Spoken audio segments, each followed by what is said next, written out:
we are doubted. আপুনি এনে ধৰি নাথাকিব ইয়াত অখিল কথাটো বুজি লওক আপুনি পিছত নো কণ্টেক্ট কৰে আৰে আপুনি কাজিয়া কিয় যাব লাগে কাজিয়া কিয় যায় এটা হাউচ হয় অখিল চৰি ক'ব লাগে আপুনি কাগজটো দি দিয়ে ভাইদিক কাগজ কি আছে প্লিজ মই আপোনাৰ ৰাজনৈতিক পৰিপক্কতাত এই বিধানসভা আছে বুলি ভাবিছিলো আপুনি এটা বিধানসভা হয় আপুনি আপুনি কিয় আৰ্গুমেণ্টত আহিছে আপুনি কাগজটো দিয়ক প্ৰুফটো দিয়ক অধ্যক্ষ মহোদয় প্লিজ আজি ইয়াত প্ৰচেষ্টা আছে যে এলুৱা দিয়ক 2 বছৰ লাগক এওঁলোক জামিনত যাওক আৰু জামিনত গ'লে আমাক ক'ব যে চব তেওঁলোকে জামিনত পঠাই দিয়ে আমি জানো আমিও সৰু ল'ৰা নহয় অধ্যক্ষ মহোদয় আমিও জানো যে বিৰোধী পক্ষই আমাক ক'ত হেঁচিব খুজিছে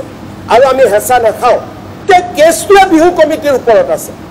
চাৰ্জশ্বিট দিয়াৰ পিছত কোন আপুনি শুনক না আপুনি পিছত কৈ কিবা থাকিব লাগে কি আছে চিটখনতে কিবা বেমাৰ আছে নেকি কুটকুটাই থাকে মাননীয় অধ্যক্ষ মহোদয় বিহু কমিটিক মতাটোৱে আজি সাংসাৰী বিহু কমিটিৰ যিটো এভিডেন্স কাৰণ all these এভিডেন্সেছ come to government মই ফাইলত চহী মাৰি দিল্লীলৈকে পঠাইছোঁ কাগজ so' I am aware today officially because investigation is completed MXৰ পৰা অনুমোদন অহাৰ লগে লগে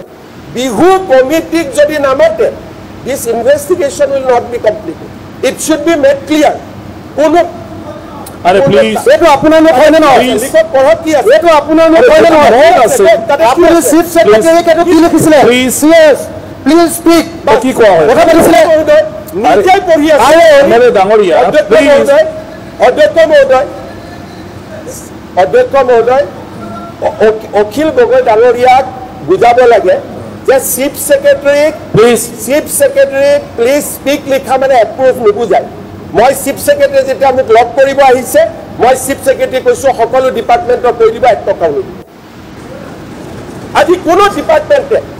আমাৰ কোনো ডিপাৰ্টমেন্টে দিয়া নাই ৰঞ্জিত দাস ডাঙৰীয়াৰ পৰা মোলৈকে ফাইল আহিছিল অলপমান সিদ্ধান্ত ল'বৰ কাৰণে মই লিখি দিছো 1 টকাও নিদিব that file is on record please যাব লাগিছিল পারমিশন নাপালে সেন্ট্রাল গভর্নমেন্ট মই নাজানো আমি হয় মাননীয় অধ্যক্ষ মহোদয় মাননীয় অধ্যক্ষ মহোদয় তো আগতে পারমিশন বিদেশলৈ যাবলৈ পারমিশন দিছিল এইটো এজন মন্ত্ৰী এপ্লিকেশন দিছিল নাপালে উত্তৰটো শুনিলো আগতে এটো আহি নাপালে মহোদয় বিদেশলৈ যাবলৈ ইয়াত নোৱাৰিলে তাতে যাব তাত নোৱাৰিলে তাতে যাব জপিয়াই থাকিব দিস ইজ নট এছেম্বলি আৰু আজি এটাই মই কথা কম যে বিজেপিক যদি ইলেকশন হৰুৱাবৰ কাৰণে জুবিন গাৰ্গৰ ইস্যুটো জিয়াই ৰাখিব লাগে বেলেগ কথা জুবিনক ন্যায় প্ৰদানৰ কাৰণে যদি জুবিনৰ বিচাৰ লাগে অনুগ্ৰহ কৰি এসআইটি তদন্ত নোহোৱালৈকে এসআইটিৰ বিপক্ষে কথা কৈ তেওঁলোকক ডিমৰালাইজ কৰিব ইয়াত আমি জুবিনক লৈ ধেমালি কৰিব অহা নাই আমি জুবিনক লৈ ৰাজনীতি কৰিব অহা নাই হুৰাই দে জনাদেশটো কি শব্দ অশোক সিংগাল বনিয়াৰ জনাদেশ আছে জনাদেশ কাৰ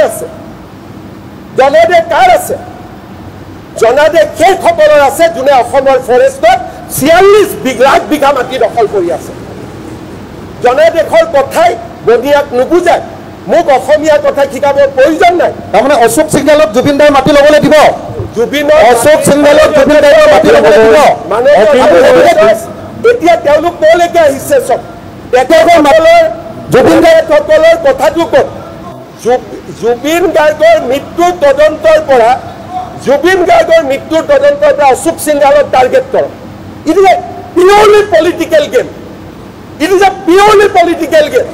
সিদ্ধাৰ্থ গোটেইখিনি তদন্ত হ'ব লাগে স্যাৰ পলিটিকেল হয় নে নহয় মুখ্যমন্ত্ৰীক সমৰ্থন কৰি সিদ্ধাৰ্থৰ দুখ নাই শ্যাম গানৰ দুখ নাই